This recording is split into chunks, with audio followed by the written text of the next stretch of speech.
Assalamualaikum warahmatullahi wabarakatuh. Saya Adam Syafar Rozak dan pada kesempatan kali ini saya akan melanjutkan pembahasan terkait modul purchase yang berada di software Odoo. Sebelumnya, di sini saya akan menjelaskan kegiatan yang akan kita lakukan pada video ini. Yang pertama adalah pembuatan dari purchase order, lalu kedua ada pembuatan dari request for quotation atau RFQ, yang terakhir adalah pembuatan akun vendors. Tentunya untuk ketiga item ini akan kita buat melalui software Odoo. Dan pada kesempatan kali ini saya akan mempraktikkan ketiga hal tersebut langsung melalui Odoo. Ya, di sini bisa dilihat bahwa kita sudah memasuki menu apps dari Odoo Software, dan di sini sebelum kita memasuki ke modul purchase, pastikan kita sudah mengaktifkannya terlebih dahulu.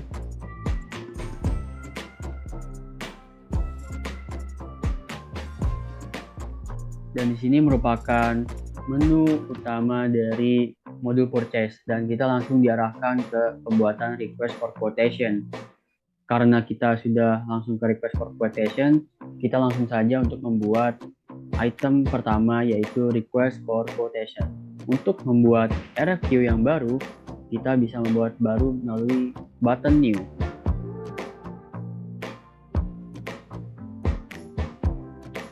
Dan di dalam button new ini terdapat beberapa isian yang harus kita isi. Tentunya dari isian ini kita bisa lihat bahwa ada isian vendor, di mana untuk isian vendor ini merupakan isian yang harus diisi perusahaan. Isian vendor merupakan isian supplier yang dilakukan. Isian vendor ini merupakan isian yang di mana perusahaan bekerja sama dengan supplier. Tentunya vendor di sini merupakan supplier dari perusahaan kita. Dan di sini kita memilih cara acak untuk perusahaannya adalah vendor yang kita buat, yaitu adalah PT Primaraya. Dan PT Primaraya ini merupakan vendor yang saya buat.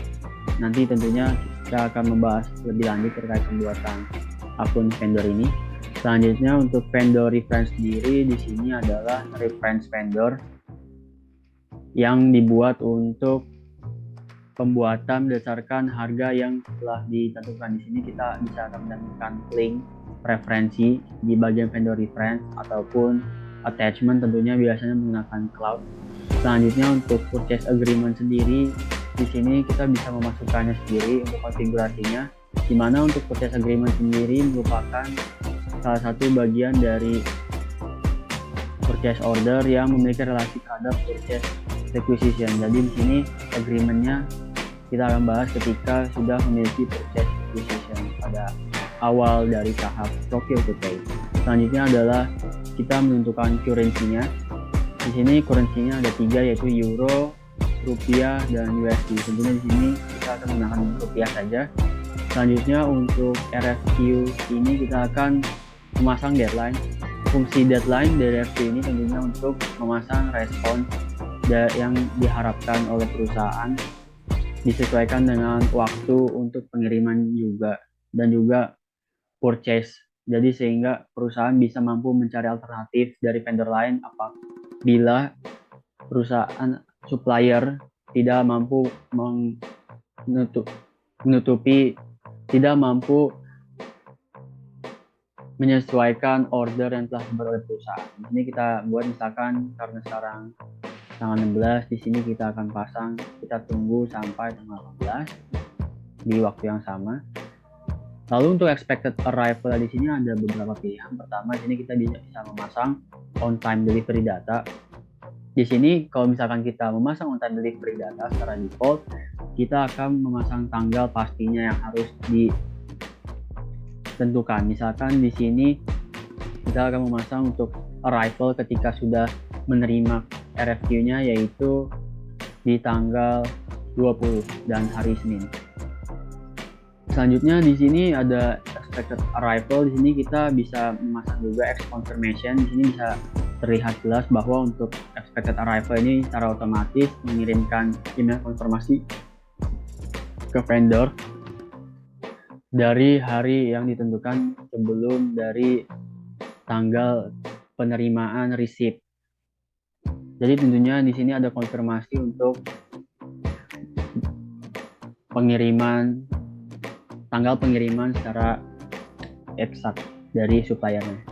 Ini kita bisa pasang di sini misalkan 2 hari tentunya untuk arrivalnya. Jadi di sini ada jeda 2 hari sebelum tanggal 20, ataupun kita bisa tidak memakai konfirmasi juga. Jadi kita bisa langsung mengirimkan 2 tanggal ini karena menurut kita juga udah dekat dengan PT ini. Lalu selanjutnya kita akan isi apa yang ingin kita beli dari PT Primaraya. Sini kita menambahkan produknya. Dan sini produknya bisa dilihat, ini produk yang berasal dari dummy data yang berasal dari awal pembuatan Odoo SOL.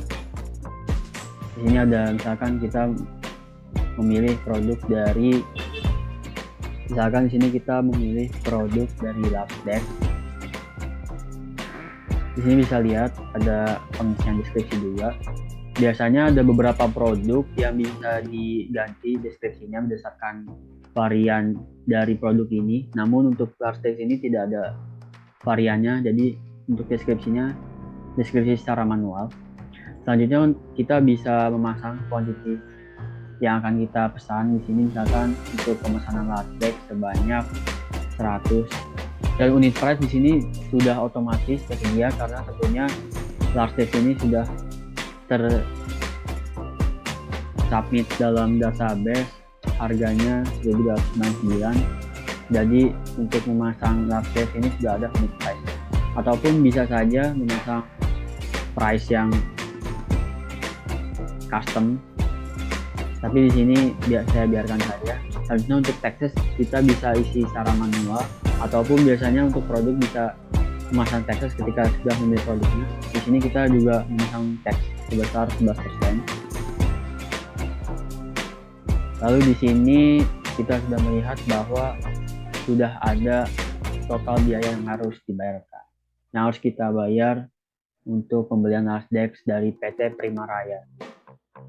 Dan selanjutnya saya akan mengarahkan ke bagian lain, yaitu other information. Di sini ada beberapa informasi lain, misalkan ini ada bayarnya.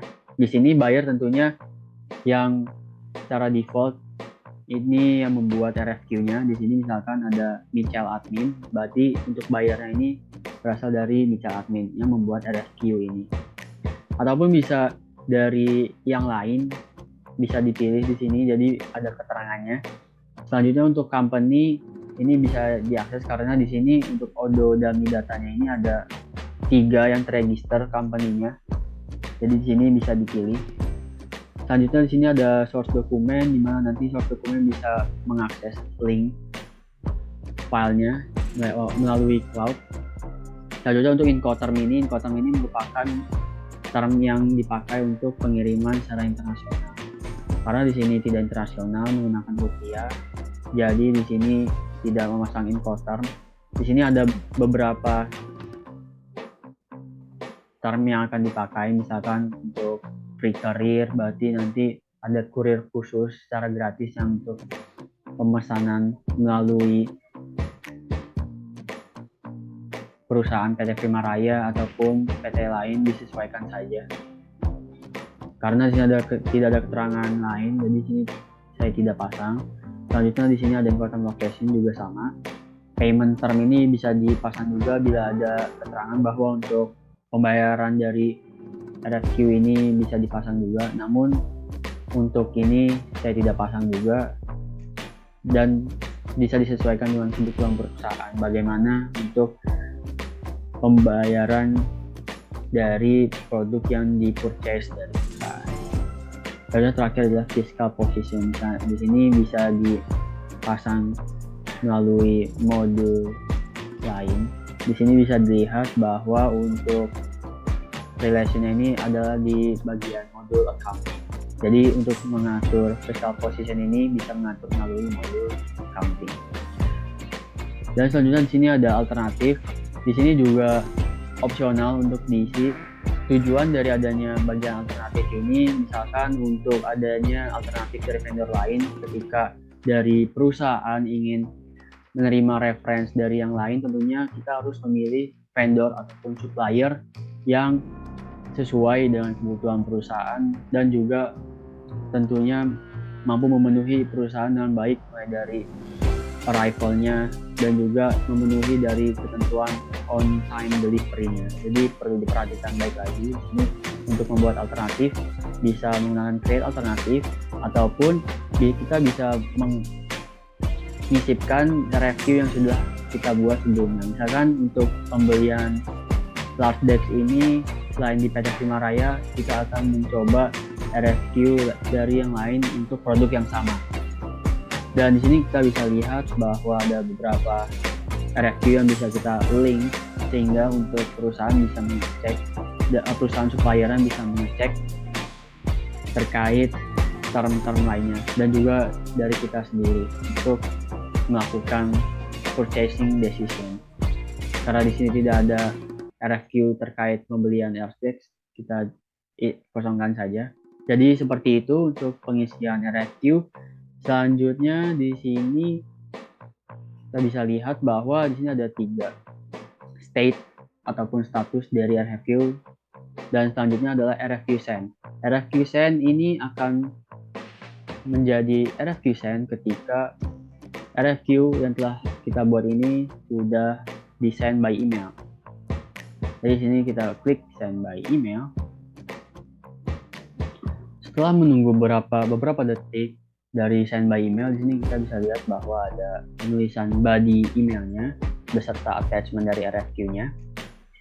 Di sini tentunya untuk pengecekan terkait dokumen review, di sini bisa dicek melalui attachment-nya, bisa diklik secara langsung. Dan di sini bisa dilihat bahwa dokumen review yang sudah dibuat ini akan mengikuti dokumen template yang disediakan oleh Odoo, ataupun bisa kita gunakan template sendiri ketika ada menggunakan konfigurasi dari purchase-nya. Dan tentunya untuk saat ini saya menggunakan format default. Dan sini bisa dilihat bahwa untuk review ada total produknya beserta deskripsi produknya, dan dari supplier akan mencoba untuk menegosiasikan terkait expected date-nya. Di sini misalkan supplier harus pengiriman sampai tanggal 18 di waktu jam 5. Jadi di sini supplier harus mengirimkan barang large desk sebelum waktu yang telah diekspektasikan sebanyak 100 produk. Jadi seperti itu untuk review. Selanjutnya misalkan kita klik send, di sini RFQ yang sudah di send ini akan berubah statusnya menjadi RFQ send. Bila untuk mengubah RFQ send ini menjadi purchase order, tentunya kita harus mengetahui bagaimana konfirmasi dari suppliernya apakah menerima ataupun menolak. Kalau misalkan menerima, bahkan nanti untuk suppliernya akan mengirimkan konfirmasi untuk ordernya, dan juga untuk selanjutnya kita bisa melakukan confirm order. Dan bila kita confirm order di sini, maka kita harus membuat adanya receive product terlebih dahulu, bahwa untuk selanjutnya akan diketahui bagaimana untuk produk yang telah diterimanya dari perusahaan, sehingga nanti akan ada pembayaran melalui pencatatan bill. Sekarang sini kita isi status, lalu klik validasi.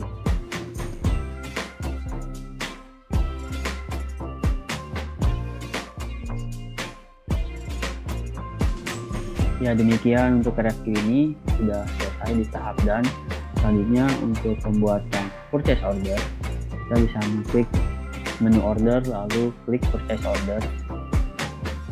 Ya, di sini untuk purchase order bisa dilihat bisa dibuat baru untuk new, dan untuk tahapannya berbeda dengan review, di mana di sini untuk purchase order itu bisa langsung dari review-nya yang tadi sudah dibuat ataupun bisa membuat baru. Tentunya dari PO yang sudah dibuat ini bedanya adalah alur dari alur dari konfirmasi. Tentunya ya, dari yang sebelumnya sudah dipraktikkan bahwa untuk RFQ sendiri hasil akhir dari itunya adalah receive product, dimana untuk purchase order sendiri akan adanya sebuah konfirmasi berupa invoice dan juga tentunya ada konfirmasi dari bill. Tentunya kita bisa memasang purchase order yang sama ataupun kita bisa melihat untuk pengisian purchase order ini sama seperti yang RFQ. Ini bisa add product. Namun pada kesempatan kali ini saya akan melihat database dari data yang sudah ada untuk pembuatan PO. Misalkan di sini ada proses billing status yang nothing to bill. Kita coba lihat terlebih dahulu untuk PO-nya. Dan di sini bisa dilihat bahwa untuk purchase order ini memiliki hal yang sama, di mana di sini ada keterangan juga, ada untuk keterangan receipt, bisa dilihat di sini kalau misalkan untuk pembuatan produknya. Di sini bisa dilihat untuk receipt-nya ini nanti itu kita menerima receipt dari supplier yang telah bekerja sama dengan kita. Misalkan di sini ada Wood Corner. Lalu kita bisa balik lagi ke PO sebelumnya dengan mengklik orderannya. Di sini bisa dilihat bahwa untuk order sendiri ini sudah di lock. Kenapa di lock? Karena ini sudah tidak bisa diedit lagi. Ini merupakan sudah bagian dari transaksi yang telah dikonfirmasi oleh kedua belah pihak. Sehingga untuk melakukan edit tentunya bisa diubah dengan melakukan mengubah lock ini biasanya hanya bisa digunakan oleh super user yang memiliki akses lebih tinggi untuk melakukan update dari purchase order yang telah sudah dibuat ataupun sudah disepakati. Namun pada kasus ini bisa dilihat bahwa untuk hak aksesnya ini tidak bisa membuat untuk melakukan backdate karena di sini sudah terlihat bahwa untuk arrival sudah lewat dari sana dulu tentunya, jadi di sini sudah tidak bisa lagi untuk diedit. Dan kita untuk mengkonfirmasi dari adanya PO ini mulai dari pengisian identitas dan juga produk, di sini adalah confirm receipt date. Untuk confirm receipt date ini berarti kita sudah menerima receipt yang telah diberikan oleh supplier. Dan selanjutnya untuk purchase order ini juga ada tambahan lagi, yaitu create bill. Selanjutnya adalah klik receive product. Dari receive product ini kita juga bisa lakukan hal yang sama seperti RFQ. Di sini kita menggunakan 25 karena setelah menerima semuanya yaitu 20 produk, lalu kita validasi. Ya, di sini sudah terlihat bahwa untuk statusnya sudah diterima. Dan di sini kita bisa melihat bahwa statusnya sudah berubah menjadi done. Dan untuk done ini berarti transfer dari produk corner deck sheet-nya ini sudah diproses. Ada bisa beberapa hal yang dapat dilakukan ketika sudah done ini, misalkan untuk melakukan print labels. Berarti untuk print labels ini nanti akan ada file label yang harus dikirim. Bisa dilihat ini ada label layoutnya. Misalkan untuk label ini dari paket ini bisa digunakan hang tag dari ukuran yang telah tertera di sini. Lalu selanjutnya di sini ada print di sini print purchase ordernya, beda dengan print label. Jadi di sini perusahaan bisa langsung ngeprint purchase order yang telah dikirimkan menjadi dokumen fisik. Karena tentunya dari perangkat saya tidak dengan printer, jadi untuk printnya sendiri ubah jadi download. Dan selanjutnya di sini ada beberapa pilihan juga, yaitu return dan scrap. Dan untuk pilihan return ini merupakan pilihan yang dapat digunakan atau diklik ketika order ataupun paket yang telah diterima ini tidak sesuai dengan ketentuan. Misalkan sini kita klik-klikan. Di sini bisa dilihat bahwa ada reverse transfer, misalkan untuk kuantitiesnya yang dikembalikan sebesar 5 produk. Nanti di sini akan ada pilihan, yaitu untuk update kuantitasnya di SO sales order ataupun di PO-nya. Jadi nanti ketika setelah mengklik ini return, bahwa nanti ada perbedaan dari valuasi kuantitas yang berada di PO yang telah sudah dibuat sebelumnya. Jadi seperti itu untuk penggunaan return. Selanjutnya ada sini scrap. Di sini untuk scrap ini biasanya berbeda dengan return.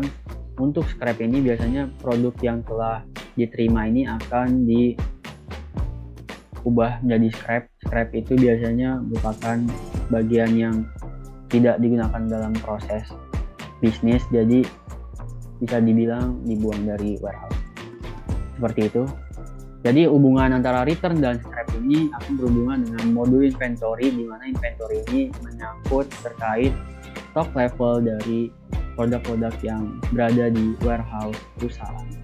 Jadi untuk purchase order seperti itu perbedaan antara RFQ-nya, dan juga di sini ada persamaan dalam purchase order juga tentunya dalam pengisian, dan perbedaannya terletak dari pilihan-pilihan yang tersedia. Karena RFQ ini lebih ke penggunaan proposal ke supplier untuk konfirmasi harga ataupun proposal penawaran harga dari produk, sedangkan untuk purchase order ini ketika sudah ada konfirmasi dari supplier dan tentunya akan mengirimkan beberapa, dan tentunya purchase order ini sebagai bentuk transaksi antara supplier dan buyer terjadi.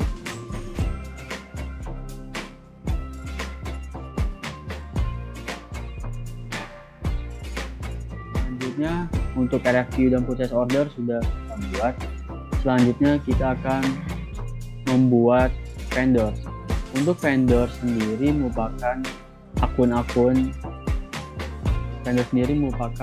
bagian dari akun supplier perusahaan atau sebuah koneksi, di mana tentunya disimpan dalam Odoo ini dengan tujuan untuk melakukan pembelian lebih sistematik, sehingga kita tidak perlu lagi untuk mengontak secara manual dan kita bisa menyimpan kontak ini melalui Odoo.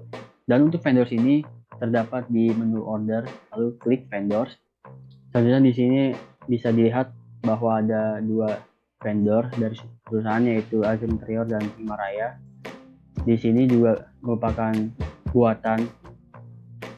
Di sini bisa dilihat bahwa ada beberapa elemen yang terdapat dalam vendor, misalkan di sini ada nama vendornya, terus di sini ada jenis industrinya, di sini industri service untuk Azure Interior, dan untuk Himalaya ini merupakan industri dari office supply. Di sini identitasnya seperti lokasi dan juga email, dan di sini merupakan transaksi yang sudah sukses, yang sudah diproses juga di perusahaan. Di sini ada 2 proses yang telah berhasil dari Azure Interior dan Himalaya, satu yaitu PO dan RFQ dari sebelumnya. Lalu kita klik new untuk membuat vendor baru. Untuk identitas yang bisa diisi dari vendor ini ada pilihan dari keterangan subjeknya, apakah subjek dari vendornya ini individu ataupun company. Di sini bisa dicek kembali sesuai dengan vendor yang akan ditambahkan. Lalu selanjutnya di sini ada nama. Di sini misalkan untuk individu bernama Gerard. Company name sendiri misalkan Gerard ini merupakan perwakilan dari perusahaan, dan untuk perusahaan ini bisa ditambahkan di sini, ataupun bisa juga dikosongkan karena bagian individu, jadi tidak perlu menambahkan company name. Sini selanjutnya ada kontak. Di sini bisa tambahkan untuk kontak. Kontaknya sendiri seperti yang sudah dilihat sebelumnya, ada nama jalan, terus di sini ada isian jalan berikutnya, isian dari kota, isian dari provinsi, isian dari zip code atau kode pos, dan juga isian negara. Di sini misalkan untuk isian negara adalah Indonesia. Selanjutnya adalah isian NPWP. Nah, isian PWP ini merupakan nomor pajak. Tentunya dari setiap orang tentunya memiliki nomor pajak bila telah melakukan transaksi, tentunya mempunyai NPWP. ada kewajiban pajak yang harus dibayarkan dari individu ataupun perusahaan kepada negara. Di sini bisa diisi untuk nomor pajaknya. Dan tentunya NPWP ini tidak akan muncul bila untuk pembuatan database-nya tidak memilih country Indonesia, karena ini merupakan spesifik dari keterangan teks dari sebuah negara, yaitu negara Indonesia. Jadi harus diperhatikan kembali. Tentunya tiap negara akan berbeda dari teks ataupun dari ketentuan teksnya. Selanjutnya adalah ID PKP.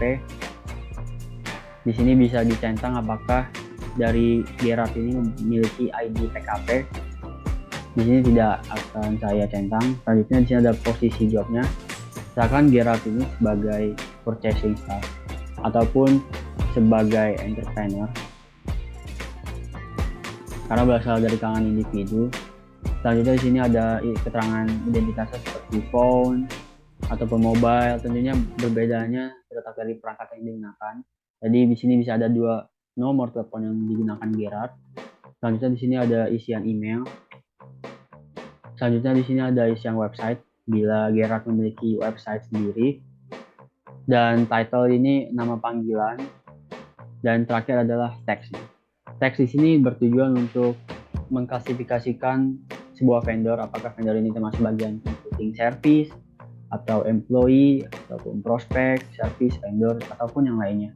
Karena di sini kita baru membuat ataupun baru bekerja sama dengan Gerard, tentunya ini menjadi sebuah prospek dari perusahaan.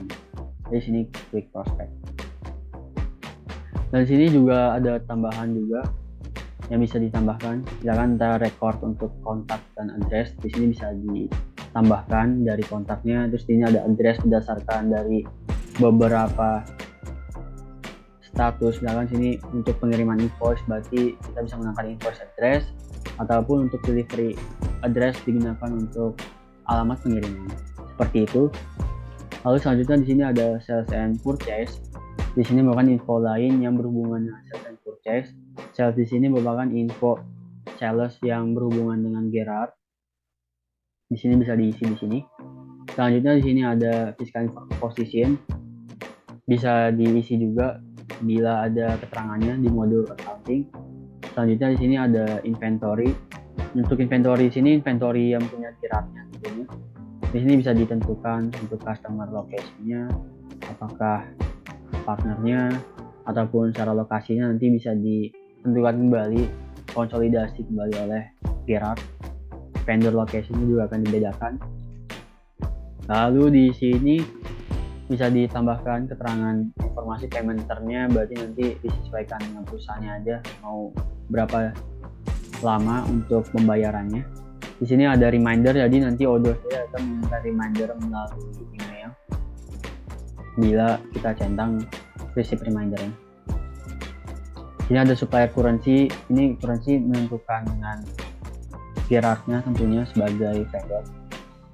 Dan sini ada miscellaneous company ID. Ini company ID tergantung dari tata nama kode industri yang biasanya di perusahaan. Biasanya untuk kode company ID ini didapatkan oleh IFRS ataupun dari perusahaan lainnya yang biasanya melakukan audit untuk industri. Jadi kita bisa tahu untuk company ID-nya. Karena dari Gerard sendiri individu, tentunya di sini tidak ada company ID.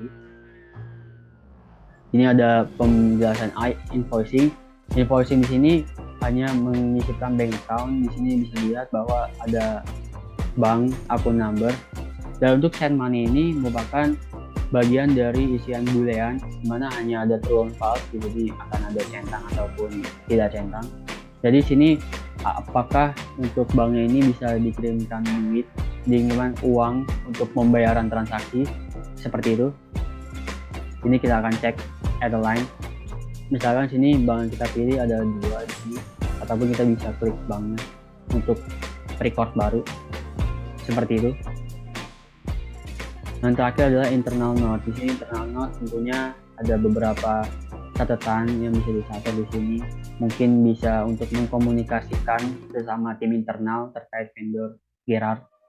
Dan untuk pembuatan vendor seperti itu, ketika sudah menyimpan ataupun ketika sudah selesai penyimpanan, ini kita klik save di sini. Seperti itu.